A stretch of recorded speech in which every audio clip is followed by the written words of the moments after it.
The morning in the desert was hot and dry, a stark contrast to the bitter cold of the night just a few hours ago.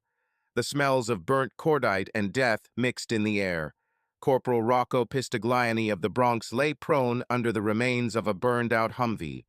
Of the 9 members of his squad, only he and Staff Sergeant Tom Highway survived. The previous evening, Highway and his squad had been sent as a reconnaissance team to a road parallel to the Iraqi Corps Abd Allah Reservoir. Their mission was to reconnoiter the route and transmit information about possible enemies so that a large force could later pass along that route, covering the flank of the SEAL team planning to land the next morning. Rumor had it that a major battle was in the making, and the 15th Marine Expeditionary Unit was to play a key role in it. It was said that their task would be to capture heavily fortified oil and gas platforms on the Al Fau Peninsula. Rocco's squad was ambushed last night. Someone gave away their position. He was sitting in a Humvee next to Private Percy Cooper when their vehicle was hit by an RPG. Cooper died instantly. Highway's car brought up the rear. He received shrapnel wounds to his leg and chest, but survived. Almost simultaneously, his car was also hit by a direct hit. Those Marines in front came under devastating small arms fire. They died very quickly. Rocco was also hit by shrapnel in the back of his right thigh, just below his buttock. Things could have been much worse. He lost a lot of blood and kept falling into unconsciousness. But Rocco knew he would survive. The rest of his platoon will soon begin searching for them, and he and Highway will be evacuated. Damn it, he thought, there is so much death around. These poor souls will never return home. What am I doing here? Although by tomorrow I could find myself in a comfortable bed in a naval hospital in Germany, flirting with nurses and eating steaks. Relax, Rocco guy. We'll get out soon. The cavalry is on its way. Lying in an almost dreamlike state, Rocco tried to comprehend how he ended up in this damn Iraqi desert on March 19, 2003. His mind wandered to the day of his high school graduation, June 1997. St. Christopher, Rocco. What did you do, boy? Maureen Pistagliani, née Thornton, from County Waterford, Ireland, directed the question at her son. There was still a hint of the Irish accent in her voice, even though she had lived in America for almost 25 years. Her family discussed at length when she married rookie Italian New York cop Dominic Pistagliani. A match made in heaven? Maybe. When Maureen's Irish temper flared and her accent deepened, Dominic smiled, even if she was angry with him. He liked a woman with character, and she had it in abundance. In this marriage, Italian and Irish natures got along well. Her fiery red hair matched the rage she felt that day when she spoke to her son. Her bright green eyes bored him. Mom, listen. After Dad died last year, we both knew paying for my college tuition would be impossible. Joining the Marine Corps Reserve gives me the opportunity to improve my resume and earn money for school at the same time. After your father, God rest his holy soul, was shot by that damn bastard who tried to kill his wife, you decide to pull this trick on me. I married a cop. And now I will have a son, a Marine, who will put himself in danger, just like his father. Saint Aidan, pray for me. Mom, don't worry. War is not expected, and besides, reservists will not be called up unless the situation gets out of control. This definitely won't happen. Of course, no one could have predicted what would happen on September 11th, 2001. In June 2001, Rocco graduated from the University of New Amsterdam with a degree in software engineering and got a good job right after graduation. But his reserve detachment was mobilized. Soon he was sent to Iraq. He woke up abruptly, returning to reality. Damn it, Rocco thought. It's getting hotter than hell here. Those bastards from the 2nd platoon better hurry up. He tried to crawl over to see how Sergeant Highway was there, but his right leg wouldn't move, and he couldn't crawl to his position. He remained where he was, and then he noticed her about 100 meters away through the shivering, hot desert air. He could hardly see the woman in a dark burqa, but she was real and looked like she was moving with a purpose. As she got closer, she took the AK-47 off her shoulder. As the woman got closer, Rocco remembered that his R-15 had jammed during the firefight and his Beretta M98 pistol had run out of ammunition. He was left unarmed before passing out from the pain. Now that she was only 50 meters away, the woman noticed him. Her steps became more purposeful, and she raised the machine gun, holding it at the ready. Crap, no weapons. This is the end. This is a shitty way to die, Rocco thought. He realized that this woman was most likely going to send him to the next world. And then he remembered. His father, working as a cop on the streets of New York, always carried a so-called backup weapon. It was a small six-shooter .38 caliber revolver known as the Saturday Night Surprise that he kept in an ankle holster. After his father's death, Rocco took him for himself. He always carried it with him, even during missions, although he didn't understand why. For him, it was more of a talisman, a symbol of his father's protection. When the woman approached 10 meters, she suddenly laughed, her steps becoming even more confident. Rocco reached out to the revolver hidden in the pocket on his hip. When she came close, the woman pulled back the shutter on her machine gun and screamed something at him in a shrill voice in a language he did not understand. She pointed the machine gun at his head and continued to scream, clearly delaying the moment when she was going to kill him. At one sharp moment, while remaining in a prone position, Rocco pulled out a revolver and shot at the woman. "Thank you, Dad," he thought. Then he lost consciousness. Rocco vaguely remembered being evacuated from the desert. He recalled how the medical instructor connected enrollment 4 to his arm. Before he completely lost consciousness, he saw how Sergeant Highway was evacuated, who by that time had already regained consciousness. In his husky, deep voice, Highway said, "These bastards can't kill me, son." As soon as the needle entered Rocco's vein, he began to fall into oblivion. The painkillers took him to a happy place. Just 6 months ago, before his deployment, he was with his fiancée Paige Connors at their home on Lake Oswego in upstate New York. This house, which his father bought when Rocco was a baby, held many happy childhood memories. But the days he spent with Paige at the lake before leaving were filled with both passion and sadness. Every day of the last week of their vacation, they either made love or discussed their future or fell into depression because of the upcoming separation. He met Paige at the University of New Amsterdam. He was a graduate, and she was a freshman. A connection typical of young love immediately arose between them. The year they spent together was a real fairy tale. How to describe Paige? In one phrase, beauty, of which there are few. The best way is to introduce actress Jennifer Love Hewitt. I myself don't like comparisons with movie stars, but in this case, nothing else comes to mind. Like Hewitt, Paige had a stunning figure, a little curvier in the hips, butt, and thighs. Her brown hair, which she often wore in a long ponytail, reached to her lower back. Paige was a man's fantasy come true, a sexual daydream. But it wasn't just about appearance. Rocco believed that there were real feelings between them. When he asked her to dance, she wore a tight black dress with a slit on the side. Her go-to accessory was strappy stilettos that were impossible to miss.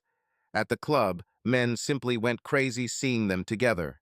Rocco was quite an attractive guy, but next to Paige he always felt as if he had won a prize beyond his capabilities.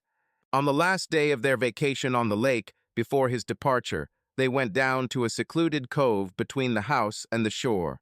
Since it was June, the tourist season had not yet begun, and they were alone. After the picnic, Rocco turned to her. "Do you know that there is no one more important to me than you?" he asked. "Yes, Rocco. I love you so much. The thought of being without you for 7 months is driving me crazy. I don't know how I'll cope. But I'll wait, you know that, right? No matter how long it takes, I will be there." "Do you really want to wait for me, Paige? I can't risk you. If I lose you, my world will collapse. But if you're not sure you can handle it, tell me now." He kissed her tenderly, not allowing her to respond. Then he took out the ring he had bought before going to the lake from his pocket and put it on her finger. Feeling the ring, Paige broke the kiss, said again that she would wait for him as long as necessary, and burst into tears of happiness. Rocco took off her sandals and began to gently massage her feet. He paid attention to each toe and the curve of her foot, gradually moving up to her ankle. His touch made her feel relaxed and loved. His hands slid up her legs, caressing her skin until he reached her hips, where he slowly helped her free herself from her underwear. Her breathing became ragged as Rocco moved closer, touching her lips and pressing himself gently against her. "Damn it, Rocco. Nobody does it like you." "I'll wait for you forever," Paige moaned. He continued to caress her, increasing her arousal. His touch was both gentle and determined. Paige felt a wave of emotion building inside her that finally burst out. She hugged him tightly, feeling deep relief and joy at their closeness, immersed in a moment that seemed like an eternity. "Damn it, Rocco, I want to be closer to you right now," Paige exclaimed. Rocco stood up and took off his shirt, his gaze filled with desire and care. He helped Paige free herself from her light sundress, their eyes met, and in that moment there was complete mutual understanding. He touched her skin gently, making her feel wanted and loved. They moved closer to each other, their breaths became one, and Paige felt her heart speed up. Rocco slowly ran his hand along her waist, pulling her towards him. His touches were so gentle that it seemed as if he was exploring every facet of her. Paige felt her body tremble, and she could hardly contain her desire for the moment to become even deeper and more intimate. He ran his lips along her neck, leaving soft kisses, and their embrace became more and more close. With every movement, Rocco tried to give Paige maximum attention and tenderness. She responded by pulling him closer and closing her eyes to enjoy every moment of this closeness. "Rocco, I want you to be with me completely," Paige whispered, her voice filled with passion and sincere desire. He took his time, savoring every moment, to give her a true feeling of closeness and unity. Their movements became more confident, and both felt their connection strengthen. At that moment, nothing existed for them except each other. Paige sighed, her heart beating with each new touch, and their embrace became more and more tight. Both felt how something more than just a physical connection was forming between them. It was real love, passion, and unity of souls. After that, they slowly calmed down, cuddled up to each other, and fell into a peaceful afternoon sleep, feeling the warmth of their bodies and the complete trust that made this moment truly unforgettable. He woke up from a light touch on his hand. Then he realized that it was just a dream.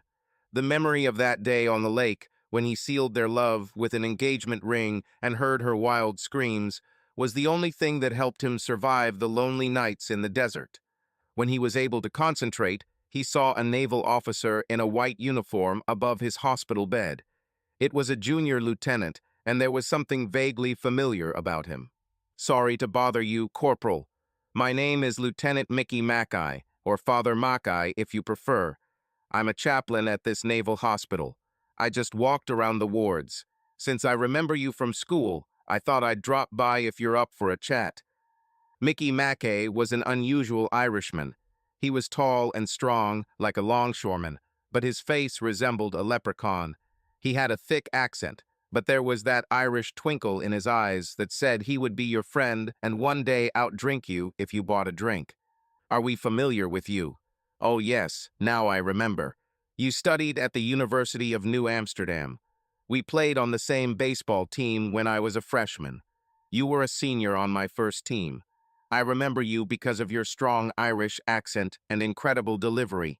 I was sure that you were now playing in the big leagues." "Well, boy, I found another team that needed me more. It's a long and boring story. Speaking of Irish accents, your Holy Mother called me this morning. God bless her. This is another reason why I came in. She asked me to visit you." At the mention of his mother, Rocco felt uneasy. "Mother? Have you talked to Mom? Crap. I almost forgot about her. She's probably terrified. Is she okay?" "Calm down, Guy. Your mother is fine. She asked me to talk to you about what happened at home. She's a little worried about how you'll react to this news." Rocco noticed that Mackay's father's face contorted slightly at the mention of this so-called news. He couldn't imagine what had happened for the chaplain to come to him on purpose. "Okay, father, be direct. Bad news doesn't get better with time. Boy, a letter arrived for you today. Why don't you read it, and then we'll talk." Your mother wanted me to be here when you finished reading." With a trembling hand, Rocco took the letter held out by Father Mackay.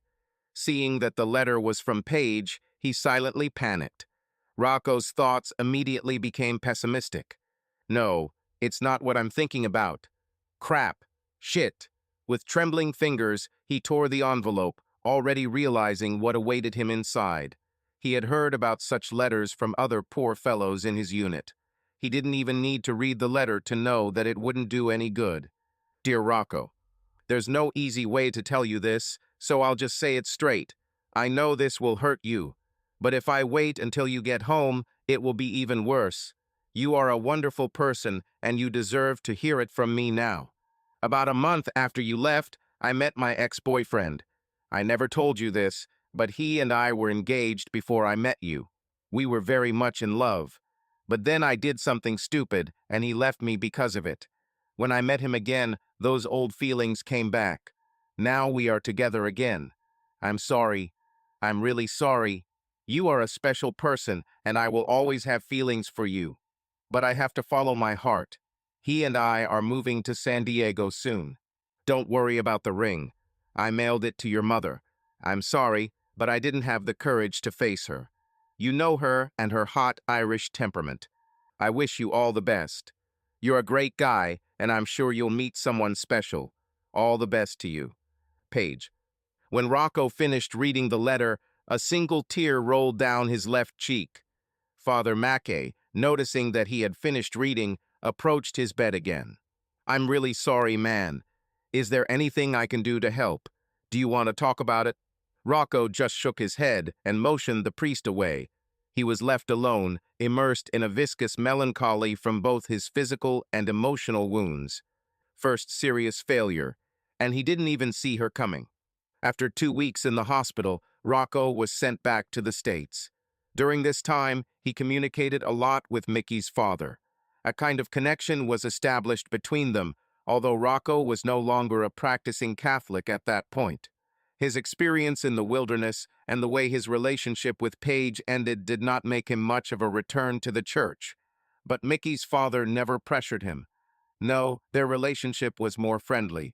The priest had the gift of convincing that everything would be okay. In the early days, between depression over his injuries and the breakup with Paige, as well as worry about his mother, Rocco didn't want to talk to anyone, see anyone, and just wanted to drown in his own despair. But the priest did not give up. By the end of the first week, they had become best friends. Thanks to Mickey's father's faith, Rocco came to believe that his separation from Paige might have been for the best, since it happened before they were married. Mickey's father kept saying that Rocco would meet another, his true love, and that great things awaited him. Father Mickey had a special Irish charm that allowed him to find a common language with anyone Catholics, Jews, atheists, and even Muslims. This quality came in very handy when he supported Rocco. He felt that there was something special about Rocco that would help him overcome this life crisis. He knew that one day Rocco would cope and everything would be fine. Rocco would remain on active duty for 3 more months before his unit would be disbanded and reserve status restored. He was to spend the remainder of his service at Camp Lejeune in Jacksonville, North Carolina. For his participation in the battle that fateful March night, he was awarded the Purple Heart and Silver Star medals. He hated wearing those awards. Every time he put on his dress uniform and looked at them in the mirror, he remembered his comrades whom he had left in the desert. And these awards did not in any way compensate for the damn dream that came to him again and again every night. In this dream, he saw the heat of the desert and a woman in a burqa approaching him, as if everything was happening in reality. He would wake up moments before he pulled the trigger of his father's gun. Waking up in a cold sweat and with his heart pounding, he could not sleep again until the morning. Even conversations with Mickey's father did not help get rid of this dream. Over time, he began to dream less often, but when the dream returned, the image of a woman in a burqa was as clear and bright as on that day. Even after several therapy sessions, the dream did not disappear. And although he had not yet fully recovered from Paige's betrayal, with the help of Mickey's father, he realized that he could move on. It was painful and difficult for him, but he gradually coped and looked forward to being discharged so he could begin a career in computer engineering. He was making the most of a temporary job in Marine Corps information technology while completing his service. This experience could open up new opportunities for him. Rocco. Although I was raised Catholic, I cannot call myself a deeply religious person. However, I have several strong spiritual beliefs. First of all, I believe that there is a God, or a higher power, or a supreme being, or whatever you want to call it. And this higher power gave us free will. We can screw up as much as we want. However, many of us do not understand that we ourselves are responsible for the consequences of our mistakes. I also believe that God is a woman because she loves to wreak havoc in men's heads, the way many women do. Here's how: when everything is going well, when everything is beautiful in the world, she throws an unexpected turn into your life. I thought I could never trust my heart to another woman again. But despite what happened to Paige, I believe in miracles, especially the miracle of love. Think about it. Think how wonderful it is to meet someone with whom you find a deep spiritual and physical connection. You meet while completely strangers to each other. You then spend your life together, have children, and leave an indelible mark on this world. If you're lucky, you'll grow old together. And when the physical attraction goes away, you continue to live side by side as friends and partners. Part of this miracle is that each of us is given one chance to meet the great love of our lives. Some of us are too stupid to recognize this love when it is right in front of us.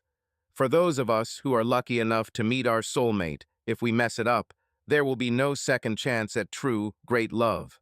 This doesn't mean we can't love someone else if our one true love fails us. But great love, having spoiled it, we lose it forever. Forever, she will never return. And my other belief is that hell exists, and there is a special place in this hell, in the deepest corner, reserved for predatory men who prey on other people's women and woo them when they are in a vulnerable state. For me, there is nothing more disgusting and base than a man who takes away his wife from another. This is the most vile scum on the planet, and at the level of hell, just above this place, there is a department where the devil sends heartbreakers, cheaters. Yes, I believe there is retribution in the afterlife. I'm not a fan of revenge. The sins of traitors themselves bear punishment. Eventually, their dirty, treacherous cunning and depravity catches up with them. The wounds my ex-fiancée Paige left when she wrote me her goodbye letter ran deep. I thought I would never be able to get over this pain. It made me bitter and gave me an irrational hatred of all women in general. I know it's crazy, but it hurt like hell. Let me tell you the whole story so you can understand what happened next. You already know that my name is Rocco Pistagliani. Some people just call me Rocco. In professional circles, they call me Pistol. How did I get this nickname? I don't want to go into detail again, so I'll continue. I'm a professional umpire in Major League Baseball. Some may consider this job glamorous. In many ways, this is true. The starting salary at the major league level is $120,000. You can earn even more for participating in playoff games. And a senior judge can earn over $300,000. But the path to the big leagues is littered with days and nights in the minor leagues, where the hotels are filthy, the food greasy, and the schedule grueling. Is this not enough? Then add that a significant amount of time in the minor leagues is spent away from your family. Depending on where you are sent, you may not be home for months. And that was my mistake. I traded the love of my life for the dream of one day making it to the big leagues. And some pathetic predator bastard took advantage of this. Understand that I've gotten over Paige a long time ago. She was nothing more than a blip on the radar. As Mickey's father predicted, I met another woman and fell deeply, hopelessly, and forever in love with her. But I'm getting ahead of myself. I am 40 years old, my height is 178 centimeters, and my weight is about 84 kilograms. Due to the nature of my work, I keep myself in excellent shape. In the off-season, I do a lot of strength training and running, and playing during baseball season helps keep you in shape.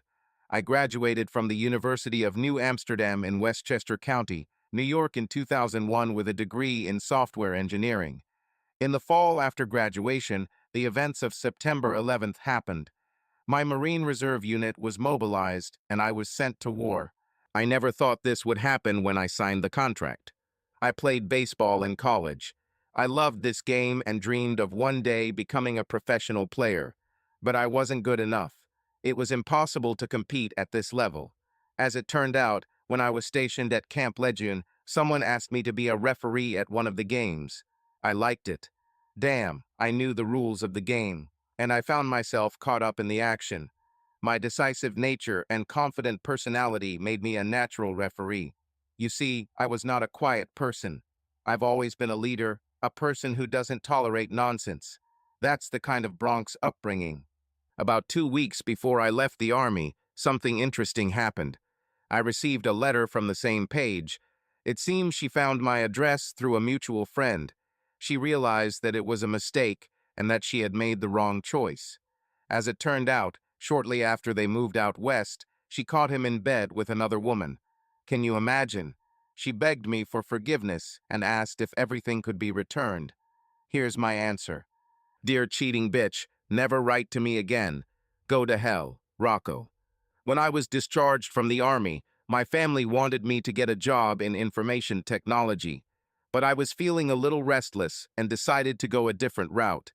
The spring after my Marine Corps Reserve unit was disbanded, I headed to Florida to attend vocational umpiring school. Unfortunately, after finishing school, I was not offered a position as a professional judge. I was told that I was very good, but there just weren't enough places available. So I packed my things and returned home to the Bronx. I found a well-paying job in it, but spent evenings and weekends umpiring high school, legionary, and semi-professional baseball games. The following spring, I received a call. I was offered a job as an umpire in a class, a minor league in the East Texas League. It was that year that a miracle happened to me. I met the great love of my life. Funnily enough, her name was Paige, albeit with an I in her name. Paige Collins was everything you could ask for in a life partner. Although her name was similar to my previous Paige, she was completely different. Our chance for love was almost lost.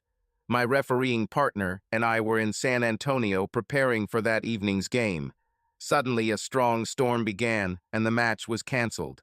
We had to leave San Antonio that evening to catch a game in Austin, 90 miles north. But the rain was so heavy that we could not leave until the storm subsided, so we decided to stop at the pub after we left the stadium. We didn't drink that night. The league has strict rules about drunk driving, but we had a nice dinner and just spent time. You know that feeling when you meet someone and there's an immediate connection between you. Call it a spark, a shock, whatever. I thought I experienced this with the first Paige, but this meeting with love was completely different. Looking back, what I felt with the first Paige was nothing more than hormones and lust. No, it was completely different. There she is, sitting in the booth opposite me and my partner. When I happened to glance in her direction and our gazes met for a moment, it felt like I was hit by a ton of bricks. Then warm embers began to flare up in my stomach, and I felt that she felt it too. She was sitting with two friends. I just couldn't miss this moment. I stood up and introduced myself. Hey, I wouldn't have gotten to where I am today if I was shy. I walked right up to her table, looked her in the eyes, and said, "Hi, my name is Rocco, and I think that one day you will marry me." "And what gives you such impudence to think that I will buy such a phrase?" she replied with sarcasm in her Texas accent. "Because I know you feel the same. You literally begged me with your eyes to come to your table." How to describe Paige? Well, the narrator compared her to a movie star, so let's stick with that. The closest star I could think of to describe my Paige is Rachel McAdams. If the first Paige literally oozed sexuality, then the new Paige was her complete opposite. Don't get me wrong. She was incredibly attractive, but in a completely different way. Paige was someone you wanted to bring home, introduce to your mother, and then make love to her tenderly and passionately. She was as pure and sincere as apple pie, but at the same time as erotic as a Playboy model, only with sophistication and without vulgarity. It's probably best to describe her as the girl next door. With shoulder-length auburn hair with light highlights, she had deep, dark brown eyes that sang a long, slow country love song to me every time I looked into them. She laughed, apologized to her friends, took my hand, and we moved to a separate booth. We spent an hour just talking and getting to know each other. As it turned out, Paige had recently graduated from Texas A&M University and was supposed to start working as an accountant in a couple of days. She was a real find, smart, beautiful, and with exquisite sexuality. Finally, my partner, who was chatting with Paige's friends, said that it was really time for us to leave. We exchanged phone numbers and promised to meet the next time I was in San Antonio. Since then, we have called each other every day. 2 weeks later, I was back in San Antonio for a 3-game series. I arrived in the city on the eve of the first game. Paige met me at the same pub where we met. That evening, we simply could not tear ourselves away from each other. After dinner and a couple of drinks, we headed over to her house. As soon as the door closed behind us, Paige jumped into my arms and kissed me passionately, letting our tongues explore each other. We literally tore each other's clothes and made love right on her living room floor. It was fast, furious, and passionate. Soon we were both screaming in pleasure. Lying in each other's arms, we slowly kissed. Then she took my hand and led me to the bedroom, where we made love again and again until dawn. You can imagine how tired I was at the game I refereed the next night. By the following spring, we were married and living near my mother in the Bronx. Paige was immediately loved by my family, especially my Irish mother. Everyone thought her Texas accent was cute. Between Mom's Irish way of speaking and Paige's Southern accent, their conversations were something special. Mom simply adored Paige and treated her like her daughter. Paige quickly found a job in public accounting in Westchester County. Life was wonderful. Everything went as usual. Paige was not exactly a great cook. However, there was one dish that she cooked that was simply amazing. Honestly, it was the best thing I've ever eaten, before or since, although I would never admit that to my mother. Paige's signature dish was simple and homey beef stew with cornbread. I lived in anticipation of those evenings when she cooked it. In the fall after our wedding, we settled into a nice routine. During the off-season, I took on temp jobs in it, and Paige was doing well in accounting. Being from Texas, she was something of an exotic figure to her colleagues and clients. Our plan was to save for a few years and then buy a house.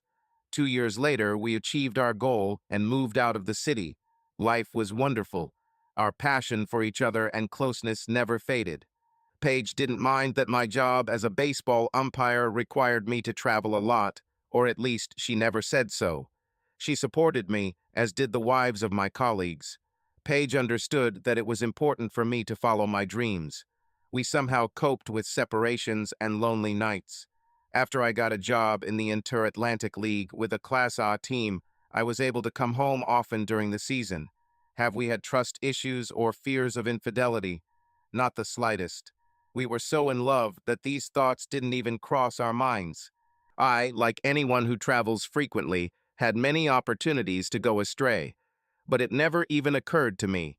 I had something special waiting at home. When I arrived, every minute we spent together became special. Everything we did together, even the most routine, was unique because we did it together. We didn't have close friends. We were each other's best friends. I didn't see the point in hanging out with guys, playing golf, hunting, or doing anything else that male groups do.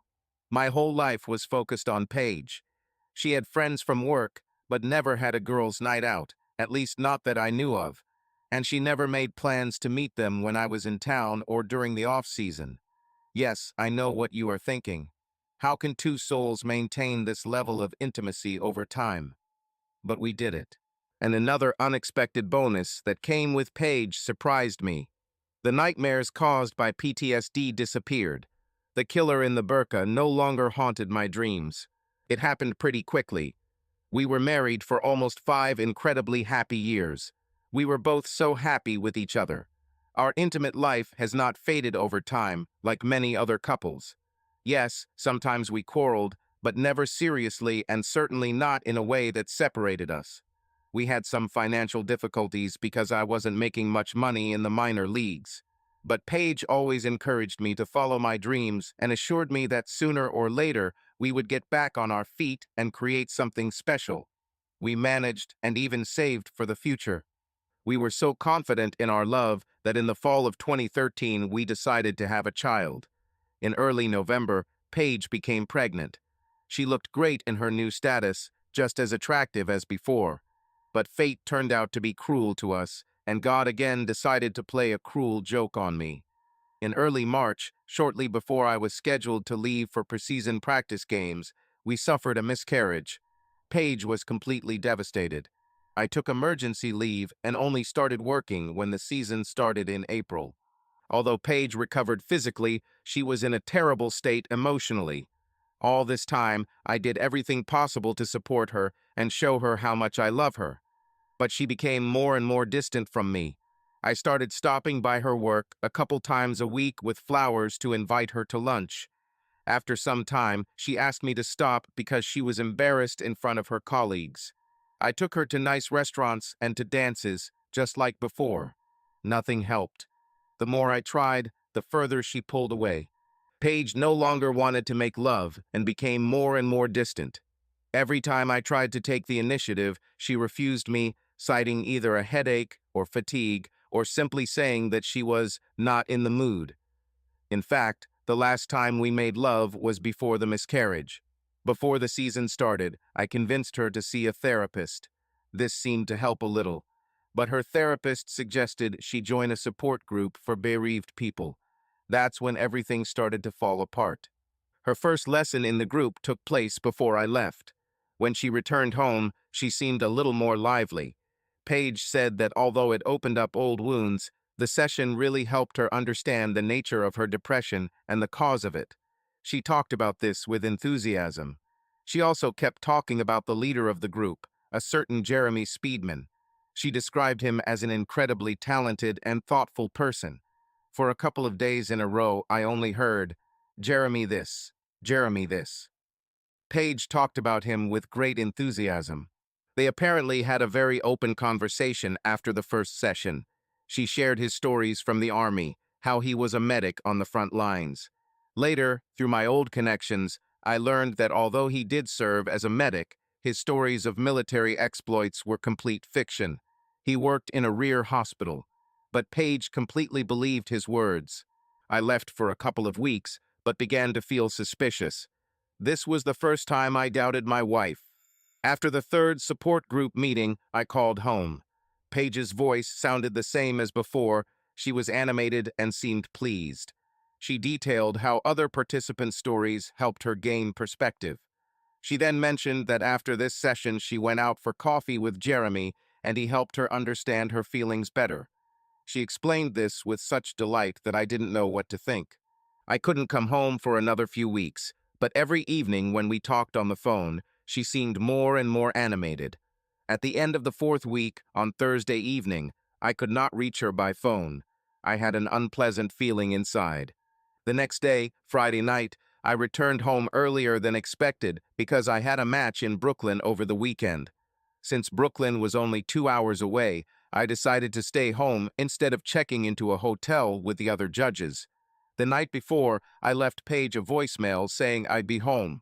When I walked into the house, I was struck by the lack of the familiar aroma of her cornbread beef stew that always awaited me.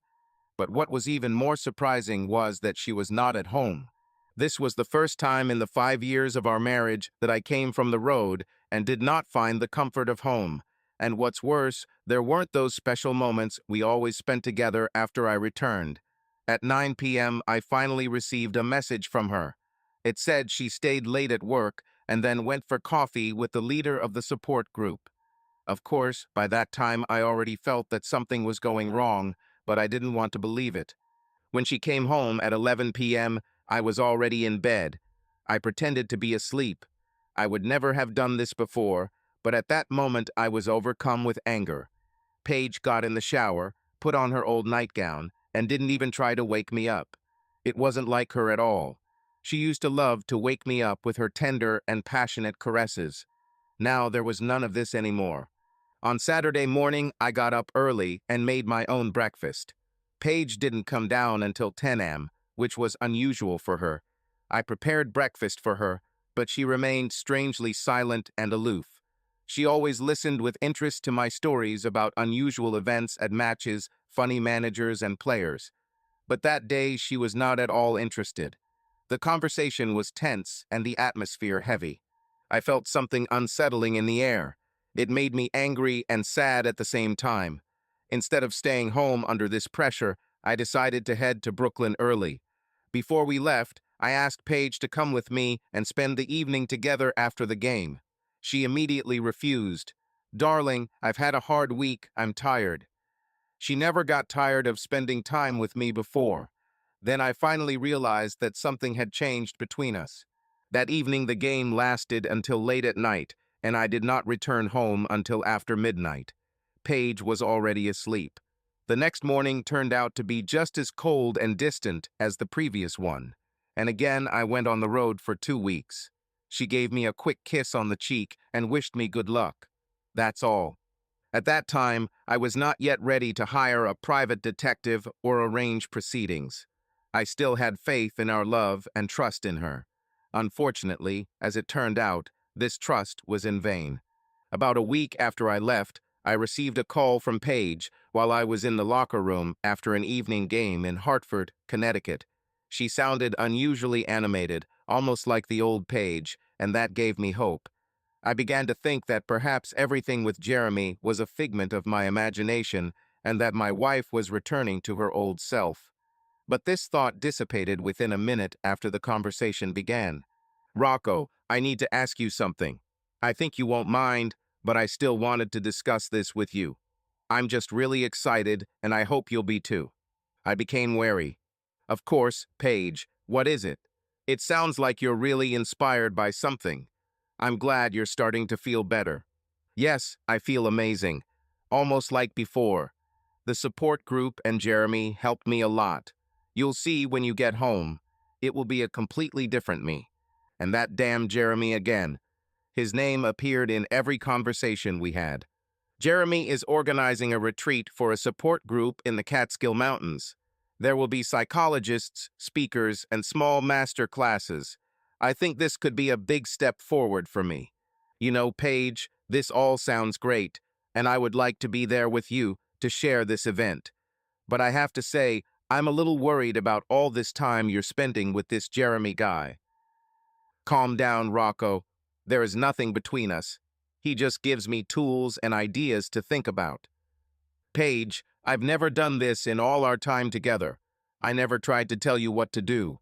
But now I ask you not to go. I have a bad feeling that Jeremy might take advantage of your vulnerability. Listen, you're in a difficult place right now.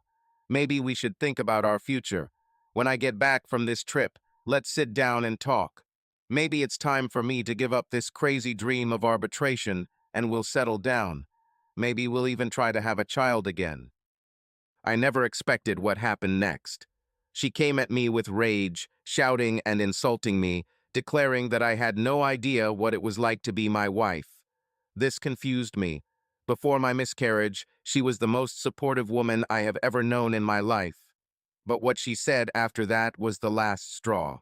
"What the hell are you thinking, Rocco, you son of a bitch? You know what, Rocco? I don't need your permission. This is what I have to do for myself because you are not here. So go to hell." The two other referees in the locker room jumped on the spot when they heard me screaming into the phone as if I wanted to burn it with my anger. "What are you talking about, Paige?" I shouted. "Are you serious? Do you understand what you're saying?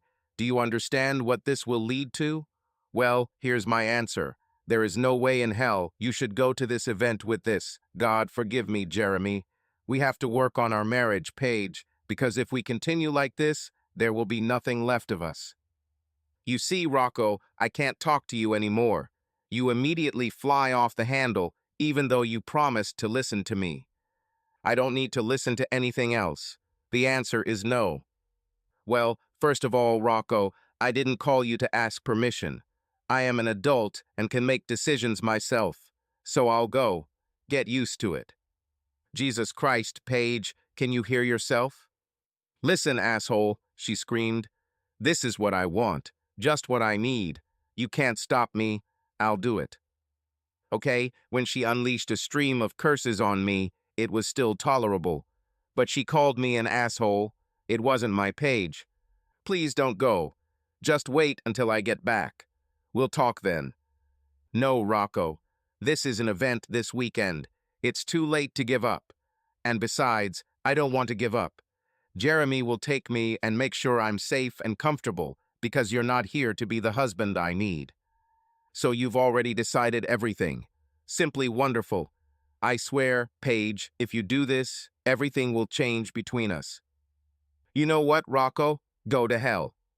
With these words, she hung up. In the entire time of our relationship, she never spoke to me like that. I didn't sleep that night or for many nights after, and the woman in the burqa returned again. After the third group therapy session, Jeremy invited Paige to have coffee with him. She really trusted Jeremy. He could speak smoothly and knew what to say at the right moment. He planted a seed in Paige that eventually grew into resentment towards Rocco, implying that he was selfish for leaving her alone when she was feeling down. Jeremy was tall 188 centimeters, athletic build, weighing 90 kilograms. He claimed to have served in the military and regularly shared his Bay Area war stories with Paige and other band members. That evening in the cafe, Jeremy began to slowly but surely lead Paige towards his, so to speak, conquest. He liked it when married women cheated on their husbands because of him. He did this many times, only to leave another stupid wife as soon as he achieved his goal. It was his way of getting adrenaline. He was no fool. Oh no, this guy had brains. After leaving the military, he received his bachelor's and master's degrees in psychology. He used his knowledge to take advantage of the vulnerability of his married patients. This was a man who could walk into any bar in town and know with certainty that he would leave having slept with someone. It seemed counterintuitive that he only pursued married women. Why did he choose them? The answer lay in Jeremy's childhood. His mother simply disappeared one day when he was 15. After graduating from school, his father admitted to him that his mother was essentially a nymphomaniac. His father could neither control nor satisfy her desires. He gave her an ultimatum. Either she seeks help and becomes calmer, or she leaves. She chose the latter. My father never recovered from this heart injury and died of a stroke a year later. And Jeremy never forgave his mother for this. He took out his anger on all the married women he slept with, as if he was trying to avenge his father. He saw Paige as his greatest challenge. She was the most respectable girl he could imagine. The fact that she was married and seemed devoted to her husband only increased the pleasure he took in pursuing her. He imagined sex with Paige would be the ultimate pleasure. Jeremy began very carefully, convincing her that her grief had less to do with the miscarriage and more to do with Rocco's selfish pursuit of his dream of becoming a professional judge. Although Paige told Jeremy that she had long ago come to terms with his work and frequent departures, he continued to stick to his line. He claimed that subconsciously she was really resentful of Rocco and his career. Over the next few days after their meeting at the cafe, Jeremy called her to see how she was feeling. He realized that he would soon achieve his goal. He gradually convinced Paige that Rocco was a selfish jerk, and that as long as he continued to pursue a career as a judge, there was no future for them. Paige began to genuinely feel bitterness and develop deep resentment towards Rocco. Her trust in Jeremy grew, and she began to believe everything he said.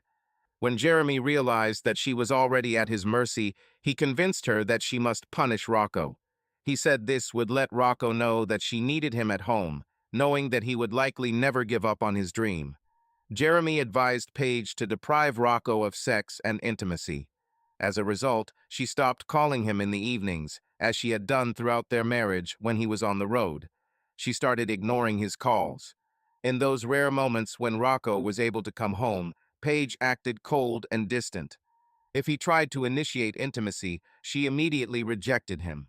The poor guy didn't deserve to be treated like that, and at first it depressed her. But eventually the inevitable happened.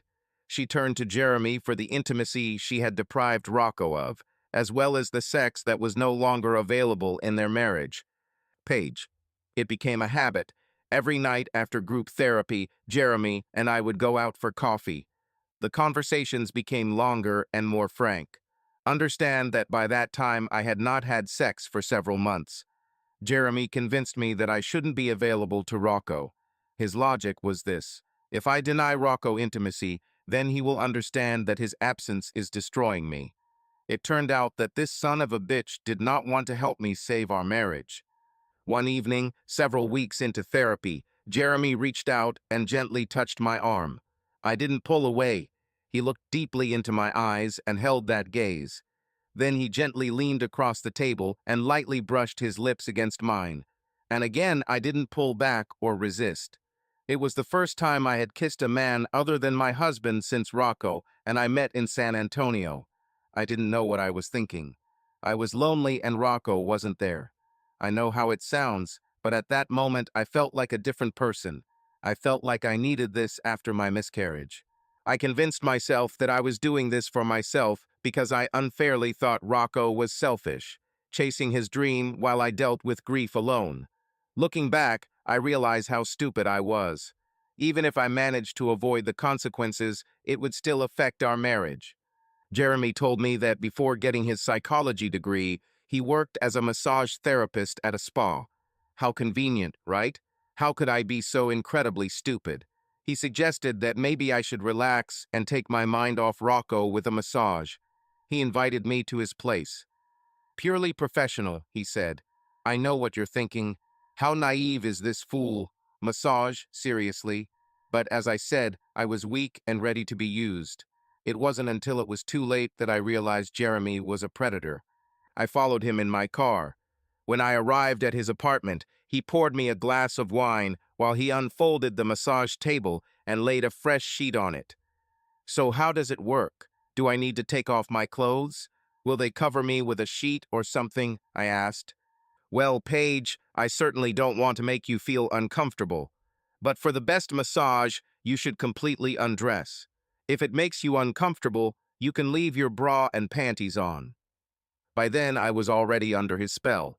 It was not unusual for me to come home from group therapy and satisfy myself by fantasizing about Jeremy. I pictured him in a plus size. In my fantasies, Jeremy was next to me, and I felt his presence. These dreams always made me feel excited, and it was easy for me to get lost in this imaginary world. Over the past few weeks, I had bought a massage device and used it in the evenings, imagining that Jeremy was nearby, caressing me with his strong hands. I didn't think about Rocco, and my thoughts were immersed in a fantasy world. By the time I got to the massage table, my inhibitions had completely dissipated, and I was ready for a new experience. The wine only enhanced this feeling of relaxation. I didn't hesitate and undressed right in front of him. Damn, you have a great figure. Rocco probably doesn't know what he's missing out on when he leaves you alone.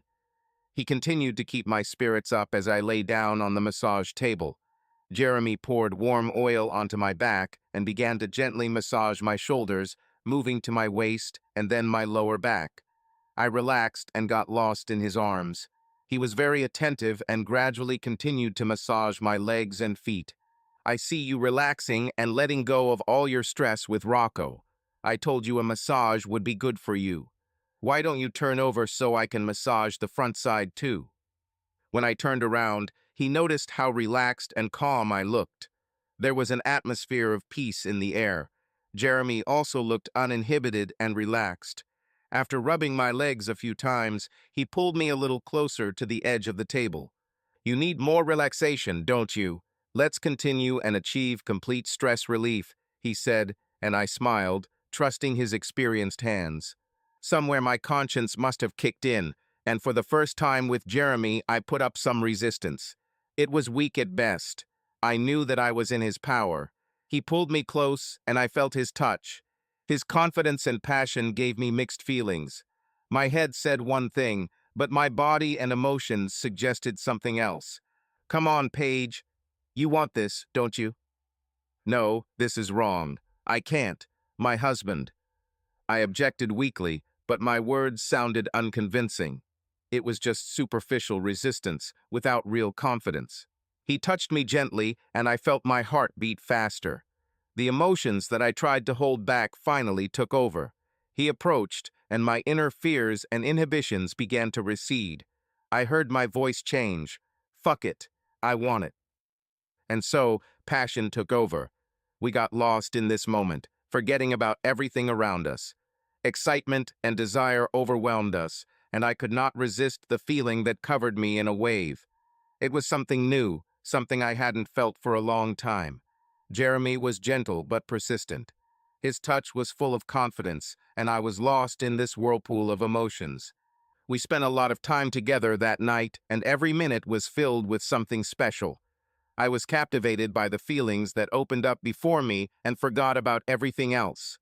Rocco, my husband, was somewhere far away, and I didn't know what to do next.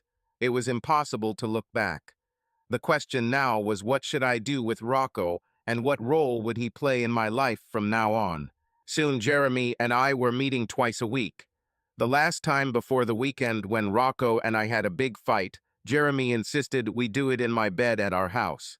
I was reluctant at first, but Jeremy worked his magic, and just like before, all my resistance just collapsed. This time was different, and I should have listened to my conscience. For the first time that night, Jeremy was very rude to me, and he started saying things to humiliate Rocco. After a while, I simply disconnected from him and plunged into the throes of carnal desire and pleasure. The invitation to a weekend of understanding and coping with grief came just as I began to feel the first glimmers of guilt over the unfaithful, promiscuous person I had become. But I was still in a place where Jeremy was convincing me that I needed to pamper myself in response to what he kept calling Rocco's selfishness. I don't know, Jeremy. What we did was amazing, but I really want to try to work on my marriage again. Girl, you need to face the truth. Rocco doesn't care about you. If that weren't the case, he would be here with you, not me. He doesn't deserve you. You and I, we suit each other so well. I think you understand this. Look, this weekend is a great way to test our relationship. Why don't we just go and then see how you feel? But what should I tell Rocco? If I don't say anything and he finds out, it will be a disaster. And if I tell you, I know for sure that he will become furious. Listen, Paige. Maybe you should just tell him everything. This could be a turning point in your marriage one way or the other. Just tell him you're leaving with me because he acted like a selfish bastard. And then, if he really wants to save the marriage, he will quit his job as a judge and rush to you. In the end, I just couldn't be that honest with Rocco. I knew that if I took Jeremy's second option, our marriage would end. And I just wasn't ready to give up yet. I was completely confused. I knew I had something special with Jeremy. We were connected on more than just a sexual level, or at least it seemed that way to me. Still, I missed those days with Rocco, when everything was fine with us, before the problems started. When I finally called Rocco a few days before the weekend, I decided it would be best to just say that Jeremy was taking me on the trip because he would be leading some group therapy sessions, being careful not to imply that Jeremy and I were having an affair. This conversation did not go very smoothly. Rocco was smart enough to immediately understand what Jeremy and I were up to this weekend. When he got angry, my selfishness took over and I lashed out at him. After I hung up the phone, I realized that this was the biggest mistake of my life. I left Rocco with virtually no choice but to give in and end our relationship. I knew him. His sense of pride and justice would not allow him to put up with what I did. What a fool I was. God, how I wish I could go back and change everything. But because of the feeling of anger that Jeremy had planted in my head, I willingly went on a weekend with another man. Not only did I sleep with him behind my husband's back, I also decided to humiliate Rocco. In the end, I hurt myself. I hit rock bottom, and there was no turning back. To say that Jeremy's weekend was terrible would be an understatement. We started this weekend not thinking about Rocco at all, with a renewed sense of falling in love with Jeremy. But on Friday evening, when we arrived and had sex, everything changed. By this point, all Jeremy wanted was sex. No tenderness, and his ridicule of Rocco became more and more cruel. Your pathetic hubby is no match for me in bed. He doesn't care about you. Now you are addicted to my body, and I own your sweet ass, bitch, he said, roughly thrusting into me again and again, not thinking at all about giving me pleasure. When we get back from this weekend, you're going to tell St. Rocco that he's not half the man I am and that you're leaving him. Then I realized that I needed to stay away from Jeremy. Common sense began to return to me. But where could I go at that moment? We arrived in Jeremy's car, all the other rooms were occupied, and I was trapped. The next morning, when the group meetings began, Jeremy was all sweet and charming, especially with some of the wives. I noticed that he was especially close to one young woman. Although she came with her husband, it seemed that Jeremy was trying to seduce her. And he did it right before my eyes. At some point during lunch on Saturday, Jeremy disappeared. I also noticed that this young woman's husband was looking for his wife. I got a very bad feeling. I didn't have my phone with me, so I went to our room to get it. When I opened the door to the room, I saw something that should not have shocked me. I should have seen this coming.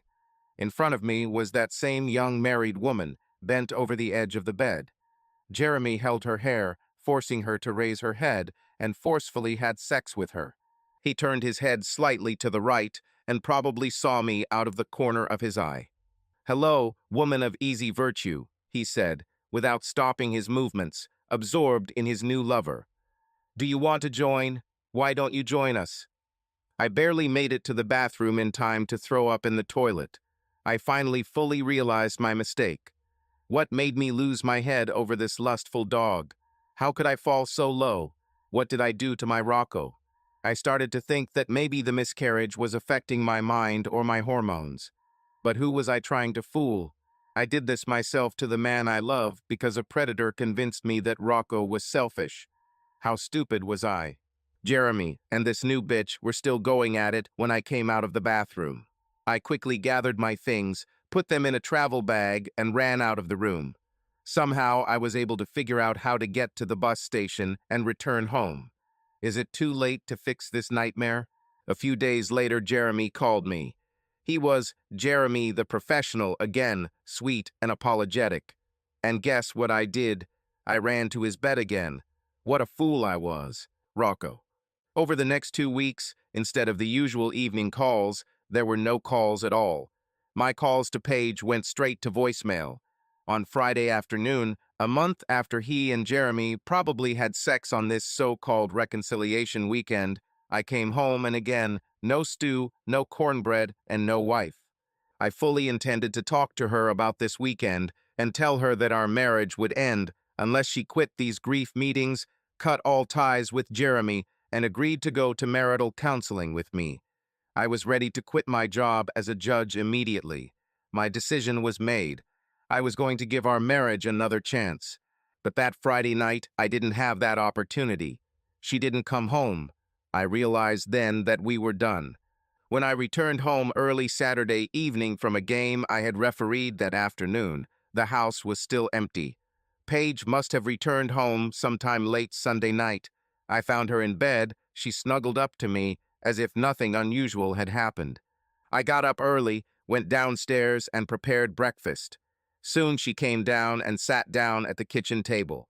I put a mug of coffee in front of her and said, "Paige, what the hell is going on?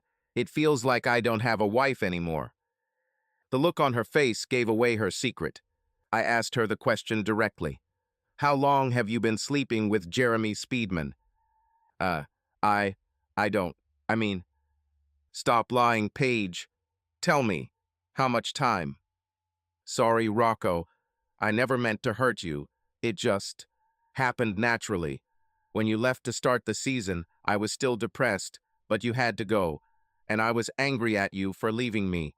I didn't realize how angry I was until I met Jeremy. He made me feel safe and wanted while you were there chasing your dreams, and it made me terribly angry. Jeremy and I got really close emotionally. Yes, and it seems that you have become closer physically as well. Was he better than me, Paige? Does he have more? Is he in better shape than me? I won't lie to you, Rocco. Sex with Jeremy was amazing. But now I understand that it was a huge mistake. You have to understand that I felt like you abandoned me when I needed you the most. Rocco, I was at the lowest point in my life. After losing our child, I felt like a complete failure, and you seemed to deal with it so calmly, so stoically. I was angry at how you controlled your emotions about all of this. Look, I don't know how to make you believe me, but Jeremy is over. Last night I broke it all off. I want our marriage back. We can survive this. I know we can. We love each other too much. You're just a fucking dreamer. Do you know this? You think I'll take you back after you acted like an easy woman and had sex with Jeremy over and over again, and then rubbed my nose in it and went away with him for a whole damn weekend? Not only did you break our marriage vows, you trampled them and then cut out my heart. Do you have any idea how I felt when you told me about your weekend? I wasn't born yesterday. I knew it would be all sex. And how many times have I told you that I would give up everything for you? That you are so much more important to me than this damn job? How many times, Paige, and your good old Jeremy convinced you that I was a bastard for leaving you and quickly snuck into your panties? You just couldn't wait to spread your legs for him. You took what was sacred to me and rolled it into the dirt. And then he made you push me away, didn't he? Isn't that right, Paige? Paige continued to look at her feet without saying a word.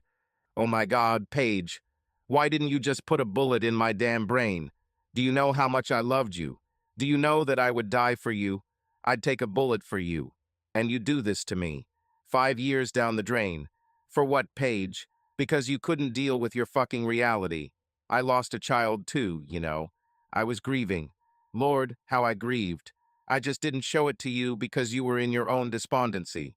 There were whole days when I sat in some unfamiliar church somewhere on the road before games and cried for our child. My pain was real too, Paige. But no, you think you have an exclusive right to pain, right? You think you're the only one who suffered. I never would have thought when I met you, when I realized that we would share our lives together, that you would turn into a selfish, lying, cheating creature. When I think about our vows, I never thought in a million years that I would use words like that to describe you. If someone had told me 2 years ago that I would call you that, I would have beaten that person. What the hell happened to you, Paige? Was our life with you so shitty and miserable? I was such a bad husband because I wanted a better life for us that you had to do this to me. Damn, why didn't you just divorce me, bitch? So no, we won't get along. We won't survive this. Not in this fucking life. I'll leave tonight. As soon as possible, I will find a lawyer, and we will begin the divorce. I will be staying in hotels until the end of the season. When the season is over, I will find an apartment. But I will need to return home to get my things. No, no, no, no, please don't go, Paige screamed. This is not necessarily the end for us. We can make things better. I know we can take back what we had. Why are you leaving? You can't leave me. Paige, is it true? Are you out of your mind? Seriously? Accept it. You've turned into trash. Why should I stay with you? You are not the woman I married. She died the night she gave Jeremy what was mine. Listen, Rocco, I'm sorry you're angry and hurting right now, but the truth is that I still love you. I need you. I can't be without you. You have to believe me. It was all a mistake. If I could, I would go back and make sure this never happened. But I cannot undo this terrible act. Can't you just accept that this was a reaction to our loss? But it happened, Paige. You can't go back. Actions have consequences. You disrespected me in the worst possible way. You threw away our marriage and wiped your feet on it. And because of what you did, I will never be able to trust you again. And our special connection disappeared. You destroyed her with your betrayal. Now you have to live with what's left, you dirty, disgusting prostitute. I never thought that I could raise my voice at you, let alone call you such words. But now I need to get as far away from you as possible because I'm afraid that I might hurt you.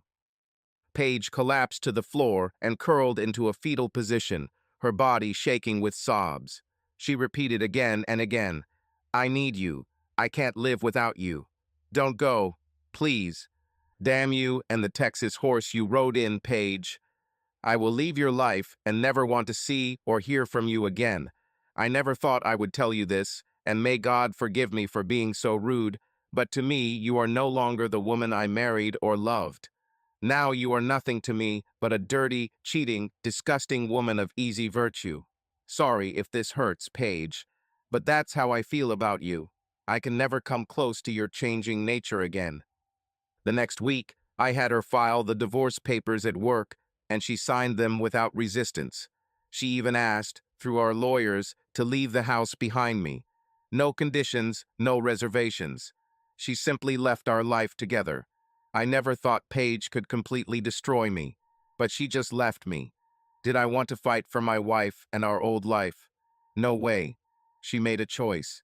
If she really loved me, this would never have happened. The day the final divorce decree went into effect, my lawyer called me and told me that Paige wanted to go back to the house one last time to pick up some things she had left behind, and she asked to talk to me before she disappeared from my life forever. Against my better judgment, and in a moment of weakness, I agreed. At that point, although I had not yet been able to fully cope with the pain it caused, I had already gotten used to the situation and was much calmer. But when she arrived at the house, I almost lost my mind. She was wearing my favorite summer outfit and looking as attractive as a girl next door from Texas can look. I think she wanted to see if she could make another attempt to win me back. And damn, she almost succeeded. I instantly remembered this outfit and the day she first wore it. White sandals with neatly groomed feet and red nail polish, white shorts that highlight her shapely hips and firm buttocks, a pink tight top, her hair pulled back into a bun, large round earrings. When I saw her, I turned away and apologized. I ran to the bathroom to recover. When I returned, Paige looked puzzled, clearly not expecting my reaction to her outfit. "What happened, Rocco? Please tell me." I just looked at her without expression and said, "There was a time when you wore that outfit just for me. I looked at you and thought, damn, what a lucky bastard I am. I wonder if Jeremy will think the same thing when you wear this for him." Paige tried to say something, but I raised my hand and interrupted her. "I wonder if he'll take his breath away like I did when you accidentally touch his hand. Will he be as sure as I was that you will spend your whole life together? Will he appreciate you every minute of every day like I did? Will he do little things like me, bring you flowers for no reason or invite you to dinner just because he wants to give you attention? Will he sit next to you at night when you're sick like I did? Will his heart swell with pride like mine does when he walks into a room with you and sees all the men's eyes on you? No, Rocco, you don't understand. Jeremy is no longer in my life. I haven't seen him since our last fight. You have to believe me. I still want to be with you. We can still make it work." "No, Paige, it's over. Pack your things and get out. I'll leave home while you're here. Remember this moment when you start your next relationship. Don't ruin them like you ruined ours." Paige burst into tears again, realizing that this was truly the end. This conversation was the last I heard from the love of my life for almost 2 years. I hated myself for the way I spoke to her. It was the only time I ever treated her or any woman like that. If you had told me a few months before that I would do this, I would never have believed it. I got into my pickup truck and drove to a local bar. The radio, which had been left on earlier, immediately started working when the engine started. The song that was playing was from one of our favorite artists, Jason Mraz. Paige and I went to his concerts several times, and the song he sang that day when I left our house was called "Three Things." How symbolic this is. Second strike. Only this time I took the bat myself and hit the ball hard. This time I was in control. There are three things I do when my life is falling apart. First, I cry all my tears and then dry my heart. Second, I close my eyes. And I thank you for every moment of my life. The third thing I do when my world falls apart is, I pause, take a breath, and bow to the end of this chapter. Rocco. The next 2 years became very painful and empty for me. I couldn't understand how this smart, energetic, loving, and devoted woman who had said for years that I was the center of her life could just leave me. I still had a dozen photos of her on my phone that I couldn't delete. Every night before going to bed, I looked at these pictures with longing. I cried many nights. At some moments of weakness, I even satisfied myself by looking at them. I became so depressed that I started seeing a therapist. You already know that my PTSD nightmares are back. But after a couple of months, I finally got out of depression and decided that it was time to move on. And then, just as suddenly as my life had become a nightmare, good things began to happen. In the spring after my divorce, I received that same call. In April 2015, I became a rookie umpire in the major leagues. Not only was I making a lot of money, but I no longer had to drive all night to the next city, stay in cheap motels, or eat bad food. I finally achieved my goal. But it all felt like a hollow achievement because Paige wasn't there to share the moment with me. She always said that she believed in me and knew that I would succeed. And when I got to the major leagues, she promised to be at my first game, sitting in the lower rows between first base and home. But this was not destined to come true. My first game, as it turned out, I was assigned to first base. And between innings, I kept turning around, hoping to see the impossible. Even though I knew she wouldn't be there, I still looked for her face in the crowd. I was still in love with her and continued to miss her terribly. I started eating only at the best restaurants on the road and staying in the most expensive hotels. But I'd give it all for one evening of beef stew, cornbread, and love with Paige. My life was pretty lonely at that time. I didn't go out, didn't want to start a relationship, and wasn't interested in anything other than refereeing and training. Trusting another woman was now extremely difficult, if not impossible. I drank a little to relieve the stress of loneliness, but never to excess. I had good money. What did I spend it on? Mainly for expensive girls for the night. I researched this issue and found the most elite girls in every city we visited. For $1,000 a night, I was getting the best money could buy. It was exactly what I needed then. No romance, no pretense, just a way to satisfy my needs. Usually, I allowed myself to do this 2 or 3 times a month. That was enough. But over time, the lack of emotional connection with these women left me empty. I kicked the habit and went back to dating with my right arm, often still satisfying myself by looking at pictures of Paige. God, that sounds pathetic, doesn't it? Well, that's the best word to describe my miserable life. Pathetic. I admit it. I was a failure in life, yet somehow I held on, lonely and unhappy in my personal life. But professionally, I was more successful than I could have dreamed. In the fall of 2015, I was recognized as one of the best referees in the league, even though I was a rookie. In 2017, I was named to the team of judges for the World Series between the New Amsterdam Feds and the Brooklyn Bridges. It was a subway series, which meant I had a lot of support from family and friends. Mom never really understood baseball, but she was at every game I umpired at home. I always made sure she had tickets. I worked behind home plate in the first game of the series. To say that I was delighted is to say nothing. After the game, I reflected on my life. Again, although I felt professionally on top of the world, there was an emptiness inside me. Two conflicting feelings fought inside me. I realized that no matter how happy I was with my career, I was a complete failure in my personal life. I had many opportunities to pull myself together and start doing the right thing. People tried to set me up with decent women, and some of them were quite attractive. At some point, I even started going on dates. But these meetings were also empty. I kept comparing them to Paige. And then I received the strangest call from a doctor at a hospital in Peekskill, New York. The hotel received a call the morning after the first game of the series. Somehow this doctor found me through the baseball commissioner's office. He apologized for bothering me and said he might be wasting my time. The doctor asked if I knew someone named Paige Pistagliani. When I said it was my ex-wife, he made a sound that sounded like satisfaction at having found the missing piece of a puzzle. Then the doctor told me about a patient with that name. When I asked him for details, he said it was too complicated to explain over the phone. He asked if I could come to his office in Peekskill later that morning to discuss the situation in more detail. I was intrigued. Since I didn't have to be at the stadium until the night of the World Series game, I decided to go see him. When I arrived at the doctor's office, he told me the circumstances under which this mysterious patient was admitted to the hospital 2 weeks ago. She was in a serious car accident. Her driver's license showed her name as Paige Pistagliani.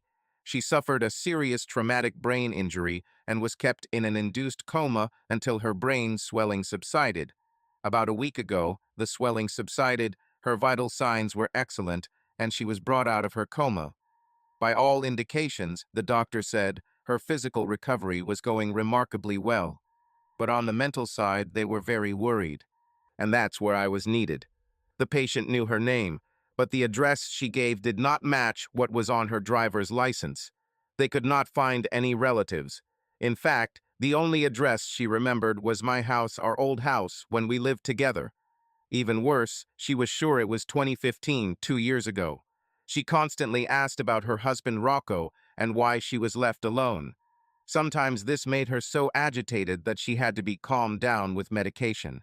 The night before, her roommate had watched the first game of the World Series, the one where I was the home plate umpire. The commentator listed the names of the judges. Since I was umpiring at home base, he naturally called my name first. When this patient heard the commentator say, "Rocco, the pistol Pistagliani is umpiring today," Paige screamed at the top of her lungs, "That's my husband. That's my husband. He umpires in the World Series. My God, I can't believe it." The nurses had to calm her down with sedatives because she couldn't calm down. In a state of excitement, she kept trying to explain that her husband was now on TV, playing in the World Series. The more she tried to explain it, the more irritated and nervous she became. The next morning, the staff told all this to the doctor. As the doctor made his rounds, the patient was very animated, insisting that she needed to call her husband, who, according to her, was the referee at the previous night's game. She couldn't understand why he wasn't with her in the hospital and why he didn't tell her that he had finally made it to the big leagues. "Why doesn't anyone believe me?" she complained bitterly. When the doctor told me this story, I got goosebumps. How is this possible? I thought. The doctor decided to take a chance and called me, thinking that if he could prove her wrong, it might help bring back her memories of the last 2 years. He asked me to come. At first I refused, but the doctor convinced me, hoping that in this way it would be possible to return the patient to reality, and this would stimulate her memory. When he showed me to the hospital department, I walked towards her room with a mixture of excitement and anxiety. I entered the patient's room, still feeling uneasy about what I might see there. A woman in a hospital bed lay with her head turned to the left and looked out the window with a sad expression on her face. She turned her head slightly to the right, and it felt like someone had punched me in the stomach. I knew as soon as I saw her this was my Paige. It took her a second or two to concentrate, but when she saw me, Paige screamed my name with joy and literally jumped out of bed and into my arms. The doctor had to call a nurse to help put her back down. She immediately staggered and almost lost consciousness, but she never let go of my hand. She was covered in bruises, cuts, and looked sick, but she was still the most beautiful woman I had ever seen. Tears welled up in my eyes as she told me how happy she was to see me, still holding my hand. The doctor had previously told me that if this patient really turned out to be my Paige, then I shouldn't try to tell her about the events of the last 2 years. He warned that the shock might be too much for her already overloaded brain. Just play along and make her believe it's still 2015, he instructed. The shock of realizing that she has lost 2 years can be too much for her to bear. The doctor also emphasized that over time, we will gradually return her to the present. Finally, we were able to calm Paige down a bit. She asked me a lot of questions, mostly about why I didn't tell her I made it to the big leagues. I lied that everything happened so quickly that I didn't have the opportunity. I noticed as I held her left hand that she was still wearing both her engagement ring and her wedding band. My fingers on my left hand reached for her rings, and I began to twirl them with my thumb and forefinger, just like I did when we were holding hands. This made her look closely at my hand. "Rocco, where is your wedding ring? Why don't you wear it?" "Oh," I quickly replied. "I took it off before yesterday's game and forgot to put it back on. You know, I was always afraid that the ring might slip while playing. There it is, right here on a chain around my neck. I put it on the same chain as the St. Christopher medallion you gave me in the spring when I was away for the season after our wedding. Do you remember? You're probably asking yourself, how did the ring end up on the chain around my neck? Honestly, it makes me feel like a cuckold. But after my divorce, I put the ring on the chain and never took it off. It helped me feel connected to what Paige and I had before everything went wrong. Yes, I know. Do you think I'm pathetic? Okay, I don't care. I confess I still loved this woman and could not let her go from my memory. The nurse soon gave her a sedative, but even then Paige did not let go of my hand, squeezing it like a vice. I sat next to her, holding her hand as she fell asleep. I then left for the stadium for the next game, completely confused by what had happened that day. Since I was assigned to left field for the second game, I had a lot of time to think about this damn strange situation. I had to be careful not to think too deeply. I almost made a mistake in the fifth inning when the line ball went past third base. Thank God I came to my senses in time and the ball landed in the zone. I pointed into the zone with my right hand, confirming that the ball was in play. The doctor asked me to return to Paige the next day and for the next few days to see if it would help bring back her memory. But every time I walked into the room, it was still 2015 for Paige. Everything was repeated again. As soon as I walked in, her eyes lit up. She grabbed my hand and pulled me in for a kiss. There was no sign that her memory of the past 2 years was returning. She remembered absolutely nothing about the pain we experienced. How do we even understand this? This continued for the next couple of weeks as the World Series continued. It lasted all 7 games. When the episode ended, the doctor called me into his office for another discussion. Rocco, good news. Paige is almost completely recovered physically from the accident. We'd like to send her home. Look, Rocco, I know this is a big ask, but my colleagues and I think that it will be best if you take her with you. You say that you still live in the same house where you lived when you were married. This will be a familiar place for her. When she begins to realize what really happened, there will be a familiar face next to her who can support her. Listen, Doc, I don't know if I can take this. The circumstances of our separation were very traumatic for me. It will be like I'm pretending nothing happened. I don't know if I can stand it. I'm all on edge. I rush from side to side. One minute I want to tell her that I am glad of her condition and let her live as she wants. The next I want to take her in my arms and call her mine again. Damn it, Doc. It's all too complicated. If I just leave now, I can probably start over. It will be damn hard, but I've done it before and I can do it again. But if I get involved in this situation, I know what will happen. I'll become attached to her again, only to throw her out for cheating when her memory returns. I understand, Rocco, but listen, we have no choice. If you don't take her in, she'll have to be sent to a psychiatric clinic.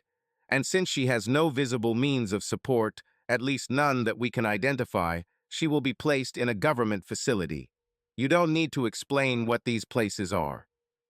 Over the next few days, I consulted with family and close friends. I even tracked down Mickey's father in Chicago. Of course, his advice was imbued with the Christian spirit. He said that taking care of Paige was an opportunity to demonstrate how much of a true Christian I was. And he unexpectedly added, all this nonsense about a mortal sin for missing Mass on Sunday or the need to confess before communion is all nonsense. This is complete nonsense. The main thing is what we actually do in our lives. This is what determines whether you are a sinner or not in the eyes of God. My boy, now you have to prove it in practice. This is your moment to do the right thing. I know it's hard, but I think you already know what to do, right, boy.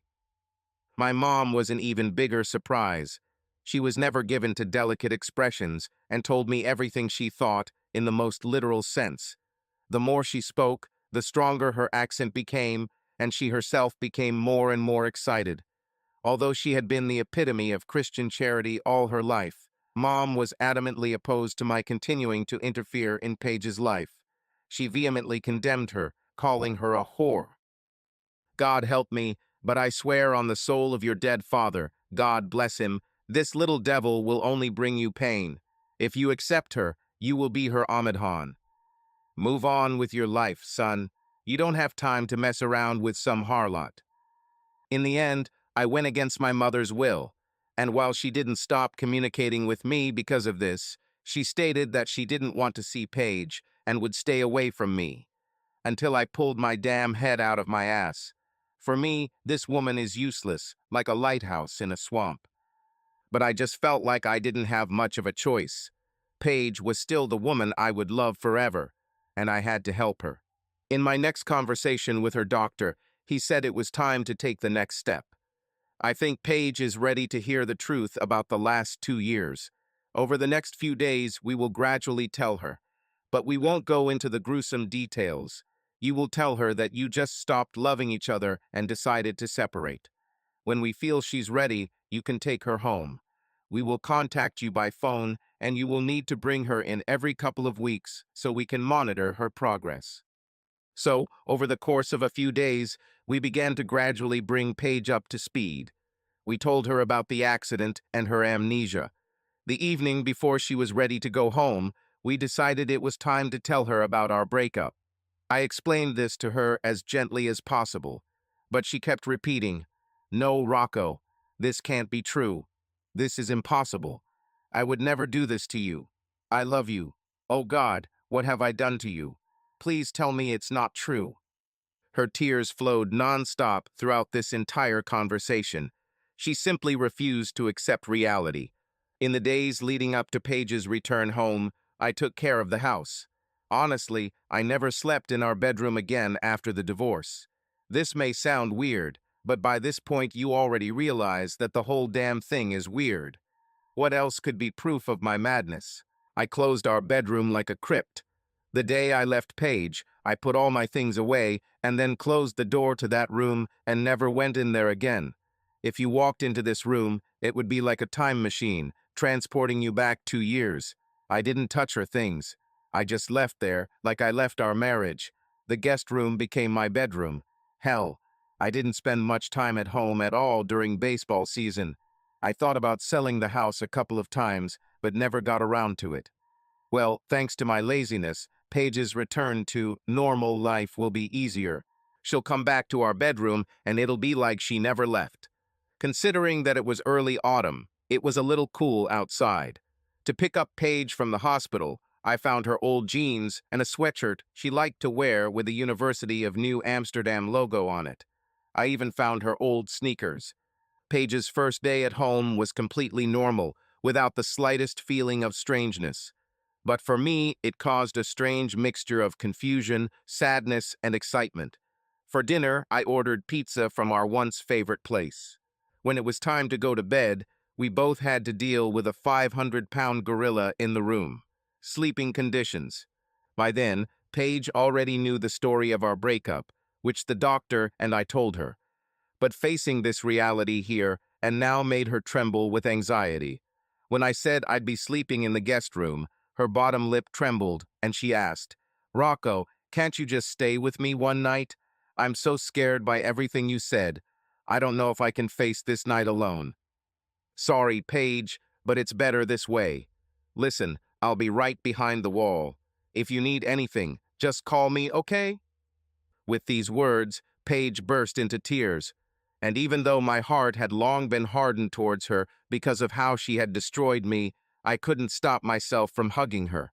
I held her tightly as she cried on my chest, stroking her hair and reassuring her, telling her everything would be okay.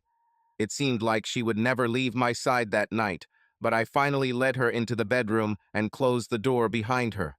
Then I slowly walked down. There was nothing strange or unusual about her old bedroom, except that Rocco wasn't next to her. She put on one of her old nightgowns, threw back the covers, and got into bed. But sleep did not come. She tossed and turned, and then began to panic. She couldn't believe it, couldn't accept the idea that she and Rocco had simply fallen out of love with each other. The panic intensified, and she burst into tears. Her crying became so strong and long that she began to choke. Rocco heard her from the living room on the first floor and quickly walked up the stairs to their old bedroom. With concern in his voice, he knocked on the door and asked, "Paige, are you okay? What's happened? Are you feeling bad?"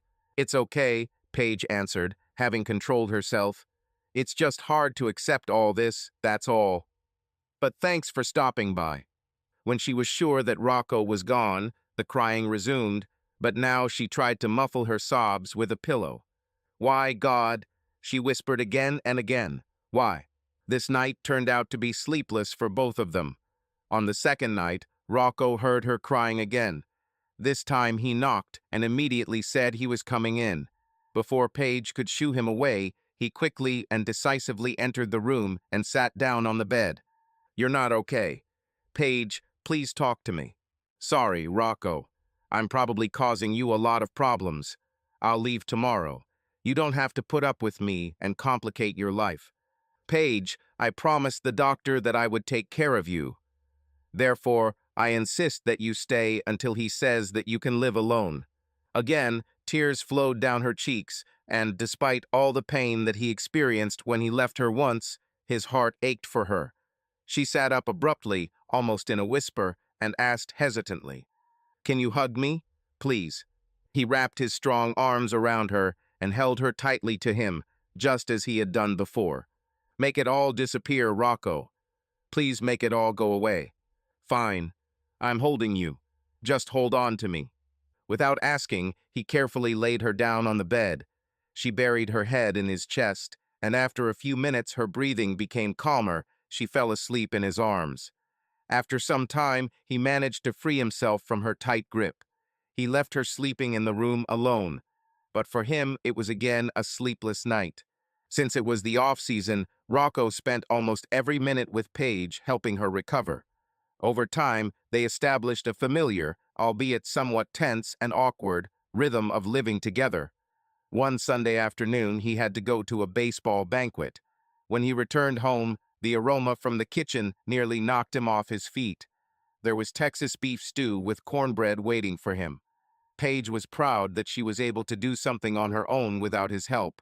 She really started to feel like herself. They sat down at the table and ate dinner in relative silence. Rocco understood that their fragile truce would end sooner or later.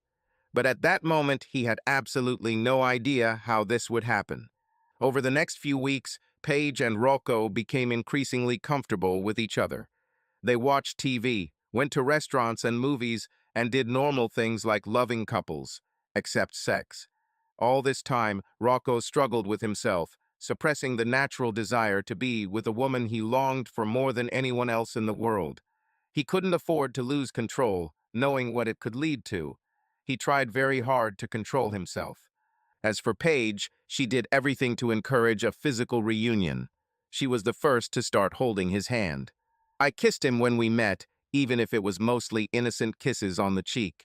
Rocco went to sleep many nights with a feeling of intense dissatisfaction. She often snuggled up to him while watching TV. He didn't resist, but he didn't take any further steps either. This continued until, 6 weeks after she returned home, they were watching television again. Paige hugged him tightly, as if he might disappear. Rocco felt her trembling. What happened, Paige? Are you okay? Just a little cold, Rocco, she said, uncertainty. He extended his index finger, gently lifted her chin, and met her eyes. It was at this moment that his pain subsided and all his anger towards her disappeared. His resistance melted away as his desire for her overwhelmed any rational argument for not plunging into this abyss. Their lips slowly moved closer to each other, stopping only to look deeply into each other's eyes. They froze and then began to kiss, at first softly and shyly, as new lovers do. Their lips barely touched each other until they both felt the moment had arrived. Soon their tender kisses ignited desire. Light kisses became more and more passionate, their lips parting to allow their tongues to get to know each other again. Make love to me, Rocco. I want to feel you close. I need to know that we still have something special. Please, Rocco, don't make me beg. I can't wait any longer. I need my husband. Rocco gently released himself from her embrace, slid off the couch, and removed her sweatpants. He kissed every inch of her legs with a hunger that had been building for 2 years. God, how I missed this, Rocco groaned. Me too, dear. Me too, Paige replied. He placed his right hand under her hips, lifting her slightly, and removed her underwear. He kissed the inside of her thighs, then her stomach. His touch was gentle and sensual, giving Paige waves of pleasure. She felt a wave of emotion wash over her as he touched her with care and attention. Rocco stood up, took off his clothes, and returned to her. He lifted her carefully, and she wrapped her arms around his neck. He picked her up and carried her into the bedroom, their bodies touching, and there was an electric tension between them. Laying her down on the bed, he slowly took a position next to her and continued their intimacy. His movements were smooth and slow, stopping to kiss her, enjoying every moment spent together. They remained in this position for a long time, enjoying the feeling of togetherness and tenderness. Rocco felt their connection growing deeper and could predict when her feelings would reach their peak. At that moment, their embrace became even tighter, and both were immersed in this moment with complete passion. In the end, they experienced powerful emotions that left them without words, only with a feeling of complete satisfaction and closeness to each other. When their passion subsided, they lay down next to each other and soon fell asleep in each other's arms. For both of them, it was the most pleasant dream they had in the last 2 years. The next morning, Rocco got up before Paige and went for a morning run to clear his head. He returned an hour later to find Paige in the kitchen, making her famous Texas pancakes with real buttermilk. Walking into the kitchen, he hugged her, and she immediately jumped into his arms. She kissed him passionately and whispered, "I have my husband again. I'm so happy, Rocco." This went on for several days. Rocco really felt like his life was coming back. However, he knew that sooner or later Paige's memory would return, and he had no idea how this confusing situation would be resolved when it did. Their lovemaking continued in the following days. They were so passionate and tender that it was hard to believe that she had once caused him so much pain and suffering. Rocco knew it wouldn't last long, but he hoped it would be a new beginning for them. One morning after breakfast, Rocco reminded Paige that he had to leave that day for a sports banquet. It was only a 4-hour trip, and he thought about inviting her along. In fact, she was waiting for him to ask her. But Rocco restrained himself, deciding that after the events of the last few days, he needed to be alone to think things over. It was obvious that Paige was a little upset that she would have to spend the evening alone. But she knew, even without Rocco saying anything, that he needed space. She will wait for his return, with the promise of even hotter and more regular intimacy. By the time Rocco finished at the banquet and started on his way back, he had made a decision he and Paige would truly start their lives over again and live as husband and wife again. It had been several months since the doctor told him that if her memory returned, it would happen within 4 to 6 weeks. This deadline had long passed, so he believed that nothing would change. When he entered the house, he expected to smell the sweet aroma of stew and cornbread again, and to see his seductive wife in something skimpy. But what he found was completely different. In fact, it was the very last thing he expected to see. There was an envelope on the kitchen table. His name was written on it. When he picked up the envelope, his hands were shaking. He thought, "Not this, not what I'm thinking about. Please, God, no." It only took a few lines from Paige's letter for him to realize that his worst fears had come true. My dear Rocco, first of all, let me say how much I am sorry for hurting you much more than you can imagine. I never thought that I could hurt the man I loved so desperately and continue to love. But I did it, and now nothing can be fixed. I live with this every day. By now you have probably realized that the reason for this letter is that my memory has returned. After you left yesterday afternoon, I had a headache. I took some medicine for this dull ache and tried to take a nap. The dream was restless and disturbing. When I woke up, I suddenly remembered everything that had happened since you left me 2 years ago until my car accident. All the terrible things I've done to you come flooding back to me. I realized that I had caused you such unbearable pain that despite our closeness and the love we shared in recent days, you could not truly forgive me. I felt that you were holding back something during our intimacy. Now I know why. I love you so much that I can't risk hurting you again. It is because of my love for you that I am leaving. You may be sad for a while, but when you remember the torment I put you through 2 years ago, I am confident that you will be able to move on and finally leave our past behind. I'm sorry that my accident brought me back into your life. Please understand that what I want most now is to pick up where we left off yesterday and start our life together again. But knowing what I did, I don't think it's possible. I never had the chance to truly explain my stupid and immature actions that led to our breakup. I'm sure you don't want to relive those days, but I also feel like I owe you an explanation. Can I give a reasonable excuse for what happened to Jeremy?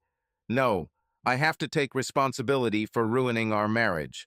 Of course, I can blame hormones, loneliness, and depression after we lost our baby. I can tell that Jeremy was chasing me and pushing me to do this. It's all true. He was a predator. But none of this explains why I chose this path. The answer is simple. I was lonely and thought that I deserved the comfort of another man. How stupid and infinitely wrong it was. But the blame lies with me. You didn't do anything to deserve this. You were and still are the best lover and best friend I have ever had. After we broke up, I tried to build a relationship with Jeremy. But as soon as you disappeared from my life, he lost interest in me. It was then that I realized the finality of my actions. My friends, colleagues, and even family turned their backs on me. I obviously couldn't turn to your mother for help. But when we were married, she loved me like her daughter. I fell into a deep depression. Then I moved to another city, found a new job, started therapy, and tried to move on. But I never forgot about you. Believe it or not, I missed you and loved you all these 2 years. I wasn't dating anyone or even interested in other men. You probably remember Nicky Fagioli, one of the managers of the Texas League. When you were refereeing games there, his wife Candace and I went to games together and became friends. When he moved to the major leagues, we continued to communicate. I told her about our situation. It turns out that Candace was and remains a good friend, despite what I did to you. So she kept me updated on your career and told me when you made it to the major leagues. I want you to know that even though I broke our marriage vows, I kept one promise. When you hosted your first game, I was there. I was sitting on the top tier where you couldn't see me. When I saw you walk onto the field and take your place at first base on the foul side, I felt incredibly proud of you. My heart was simply bursting with joy that you made your dream come true. I thought about how we would celebrate this day if we were together. Maybe we could go to Antonio's for dinner or just spend the evening together. Do you remember our special evenings at Antonio's when you returned from your trips? At one point, I got so caught up in my thoughts that for a moment I thought I would meet you after the game. But returning to reality, she simply left the stadium, returned to her miserable apartment, and cried. A few months later, knowing you would be in town again, I came to another game. I remember this day like it was yesterday. If in the first game I was proud of you, then this time I was overwhelmed with this feeling. It was the 4th of July, and the hosts held a ceremony for the veterans of both teams and the officiating crew. You were the only veteran judge.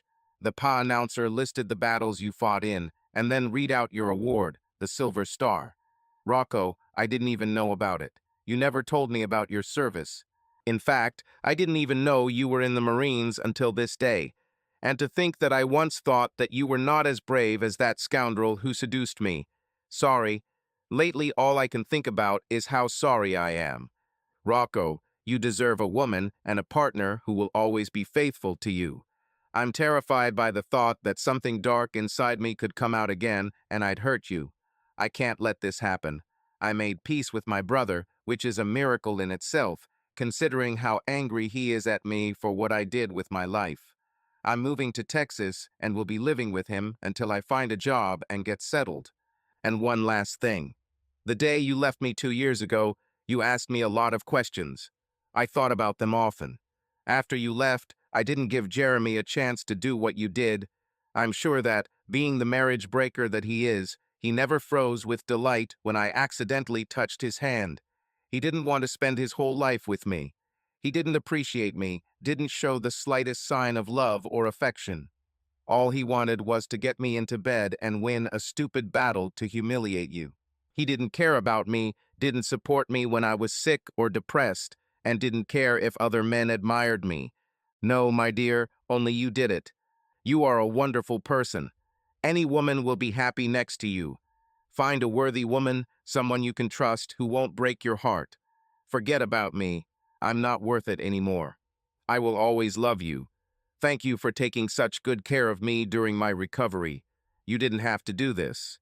You did this because you are a special person. Know that with all my heart, I am incredibly, incredibly sorry. Paige. After Rocco read the letter, he was overcome with a wave of emotions. His hopes for reconciliation, with which he had left the day before, were so high. Although he understood that such an outcome was possible, he allowed himself to be lulled into a false sense of security. Rocco made the only possible decision. He boarded the next plane to Texas to bring Paige back. He was going to tell her that all was forgiven and suggest that they pick up where they left off. Rocco was ready for anything. The next day, he showed up on Paige's brother's doorstep. When he rang the doorbell, it seemed like hours passed before someone finally answered. Her brother's wife stood on the threshold, with a desperate expression on her face and tears in her eyes. She hugged Rocco, and he immediately knew something was wrong. She invited him in. It became clear without words. Rocco, you don't know, right? I'm so sorry, but Paige died last night. He felt as if he had been punched in the stomach. He froze, unable to utter a word, just stood there with his mouth open. He tried to say something, but the words wouldn't come. The doctors explained that she had an aneurysm, probably caused by that accident a few months ago. They said doctors in New York could not detect what was going on so deep in her brain. Rocco was crushed. He barely survived the funeral the next day. When the coffin was lowered into the ground, he waited until everyone had left. He then knelt down on one knee in front of the grave and said a silent prayer as tears streamed down his cheeks. Third strike. On a cold December night, a year later, Rocco completed his preparations to avenge Paige. He's lurking in the back seat of Jeremy's Mustang. He was filled with satisfaction at the thought of pulling the trigger and watching Jeremy die in misery. While Rocco was hiding in the car, Jeremy was leaving the house of his next victim. A smug and sinister grin was frozen on his face, and in his gait there was a feeling of confidence, born of yet another conquest of someone else's wife. Rocco timed the moment perfectly. As soon as Jeremy got into the car, the husband he betrayed drove up to his house. Jeremy watched him go inside and grinned, remembering how he had given his wife the best sex of her life a few minutes ago. Another poor, stupid fool, he muttered under his breath. The pleasure of possessing something that did not belong to him was in itself an exaltation. But in his twisted mind, the thrill of conquering someone else made this moment unforgettable. When Jeremy put the key in the ignition, he heard that same sound when the gun is cocked, and then I felt the cold steel at the back of my head. Listen, guy, no need to go crazy. I have money and credit cards. Take everything. As Jeremy reached for his wallet, Rocco pressed the gun harder against his head. Don't move, bastard, he growled. I don't need your damn money. You don't even know who I am, right, bastard? Look, whatever it is, we can solve it. Tell me what you want. What do I want? You pathetic bastard. I don't need anything from you, but I'm going to give you a gift. In a minute, I'll pull the trigger and send you straight to hell where you belong. Still don't know who I am. Well, let me enlighten you. Remember Paige Pistagliani? She was one of your victims. I am her husband, and tonight I will pay off a debt from many husbands that has gone unpaid for too long. When Jeremy started to say something, Rocco pulled the trigger harder. Jeremy felt urine running down his pants. His heart was pounding in his chest and his mouth opened to say something, but he didn't have time. Click. Rocco chuckled as he smelled the foul odor of piss and shit emanating from the little guy. Without bullets in the drum, he literally scared the living daylights out of Jeremy. He began to sob. Listen to me, you pathetic piece of shit. You're lucky. I really wanted to kill you, but death is too easy for you. This is just the beginning of your new, miserable existence. I haven't wasted any time over the past year. I spent a lot of money to find all the husbands of your cheaters. They know everything about you and are already following you, one after another. And it starts right now with my friend Mike. Do you see him with a baseball bat? Say hello to new life. When Rocco got out of the car, he shook hands with the man with the bat. Jeremy hurriedly started the car, hoping to get away quickly. Mike, a devoted husband, slammed a bat into Jeremy's window, stunning him, then pulled him outside and threw him to the ground. With a wave to Rocco, Mike got down to business.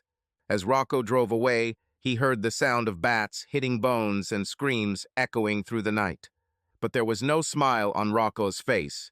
No, the pleasure he so expected from his carefully planned revenge did not come. He cried as he drove off into the darkness. Subscribe to our channel so that your love doesn't cheat on you, and go ahead and listen to the next story, because this story is nothing compared to the next one. If you're under 18, don't even think click to the next one.